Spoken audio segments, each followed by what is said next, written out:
Judges, chapter 15. But after a while, during the wheat harvest season, Shimshon went to see his wife. He brought a young goat for her and said to her father, "I want to go to my wife in her room." But he wouldn't let him. Her father said, "I really thought you hated her altogether, so I gave her to your best man. But her younger sister, isn't she even prettier? Why not take her instead?" Shimshon said to them, "This time I'm through with the Philistine. I'm going to do something terrible to them." So Shimshon went and caught 300 foxes. Then he took torches, tied pairs of foxes to each other by their tails, and put a torch in the knot of every pair of tails.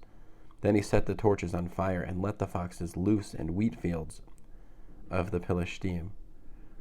In this way he burned up the harvested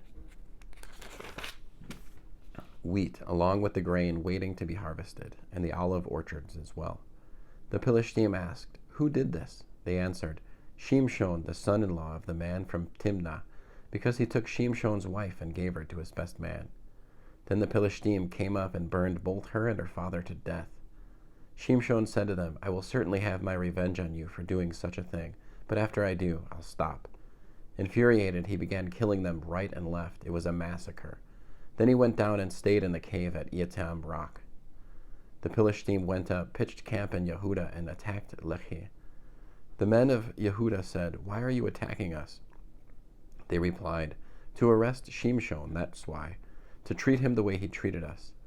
Then 3,000 men from Yehudah went down to the cave at the Etam rock and said to Shimshon, "Don't you know that the Philistine are our rulers? What are you doing to us?" He answered, "I've only treated them the way they treated me." They said to him, "We've come down to arrest you and hand you over to the Philistine." Shimshon replied, "Swear to me that you won't fall on me yourselves." They said to him, "No, but we will tie you up and hand you over to them. However, we promise not to kill you." So they tied him up with 2 new ropes and brought him up from the rock. When he got to Lehi, the Philistine came running and shouting at him, and the Spirit of Adonai came on him powerfully. The ropes on his arms became as weak as burnt flax and fell from his arms. He found a fresh donkey jawbone, took it in his hand, and with it he struck down 1,000 men. Shimshon said, "With the jawbone of a donkey I left heaps piled on heaps. With the jawbone of a donkey I killed 1,000 men." After he finished speaking, he threw the jawbone away, and the place came to be called Ramat Lehi, Jawbone Heights.